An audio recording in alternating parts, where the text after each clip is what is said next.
اللہ کا واسطہ دیتا ہوں فیصلہ باد سے دھوکہ نہ کھاؤ، اس کے بازاروں سے دھوکہ نہ کھاؤ، ہوش میں آؤ ہم غلط جا رہے ہیں۔ اور میرے بھائی اگر مر کے اللہ کے پاس جانا ہے تو اس زندگی سے واپس آؤ، واپس آؤ، میں اللہ کا اس کے رسول کا واسطہ دیتا ہوں۔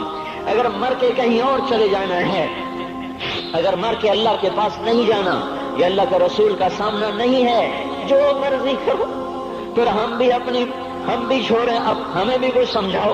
ہم کیوں بول بول کے گلے کی ایک ایک رگ میں درد اتار بیٹھے؟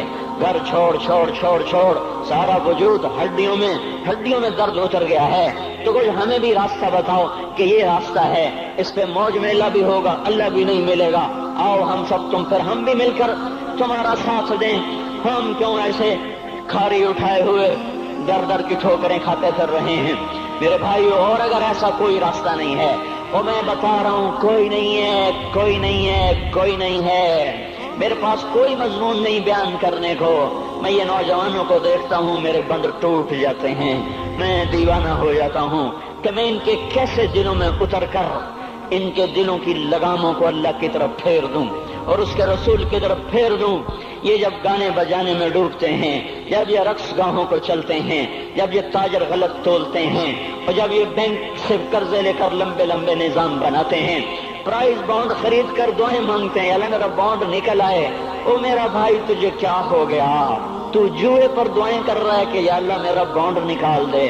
میں کیسے ہوش میں لاؤں؟ میں تو خود مدہوش ہو چکا ہوں۔ میں تو صدمے جیسے آدمی کو پاگل کر دیتے ہیں، دیوانہ کر دیتے ہیں۔ وہ دیوانگی کی کیفیت ہے کہ کوئی سنتا ہی نہیں، کوئی مانتا ہی نہیں۔ 4 دن کے تھوڑی دیر کے لیے ہائے ہائے کرتے ہیں، پھر وہی ڈگر، وہی راہیں، وہی غفلت، وہی صبحیں، وہی شامیں۔ کہاں سے کوئی آئے گا؟ کون سی آواز آئے گی؟ کوئی قیامت کے کڑکا کو سننا چاہتے ہو؟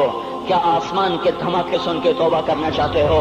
کیا آسمان کی بجلیوں کو کوندتا دیکھ کر پھر توبہ کرو گے؟ یا زمین کے کلیجے کو پھٹتا دیکھ کر پھر توبہ کرو گے؟ یا سمندر کی بفری موجوں کو چڑھتا دیکھ کر پھر توبہ کرو گے؟ یا ہواؤں کے جھکڑ بگولوں کو دیکھ کر پھر توبہ کرو گے؟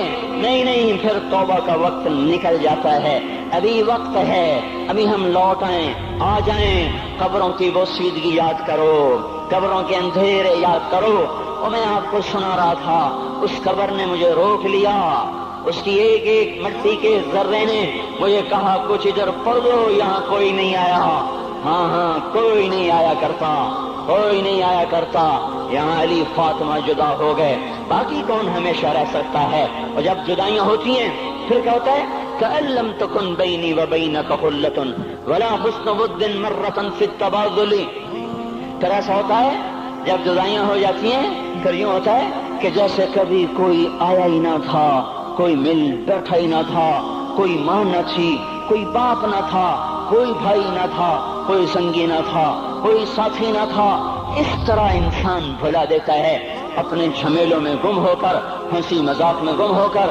میں اس قبر میں کھڑا پڑھتا جا رہا ہوں، اس کا کتبہ ٹیڑھا ہو چکا ہے زمانے کی گردش نے اور ماضی کے بے رحم گردش نے اس کے سارے کتبے کو کالا کر دیا تھا۔ مجھے تجسس ہوا، میں دیکھوں یہ ہے کون جس کی قبر نے مجھ جیسے اجنبی کو رونے پہ مجبور کر دیا اور مجھے کھڑا کر دیا۔ میں قریب ہوا، میں نے جھاڑا تو پر لکھا ہوا تھا اللہ اکبر، رستم ہند امام بخش۔ رستم ہند، جس کے لیے مہاراج قالین بچھاتے تھے، جس کو ہاتھیوں پہ سوار کروا کے لایا جاتا تھا، جس کے آگے پیچھے ڈھول بجتے تھے، اور جیسے آج کل یہ کرکٹ کے کھلاڑیوں کے آگے پیچھے خلقت ہوتی ہے، یہ وہ دور تھا جب پہلوانوں کے آگے پیچھے خلقت ہوتی تھی۔ آج اس کی خبر ویران ہو کر کہہ رہی ہے کوئی ادھر بھی تو پڑھ کے جب چلتا جائے، کوئی یہاں بھی تو کچھ تحفہ دیتا جائے۔ میرے محترم بھائیو، جب موت آئے گی تو کوئی اولاد یاد نہ کرے گی، کوئی ماں باپ یاد نہ کریں گے۔ مائیں لال بھول جاتی ہیں، ماؤں کو بچے بھول جاتے ہیں، ماؤں کو بچے بھول جاتے ہیں، باپ اولادیں بھول جاتے ہیں، بیویوں کو خامن مل جاتے ہیں، خامدوں کو بیویاں مل جاتی ہیں، یاروں کو یار مل جاتے ہیں۔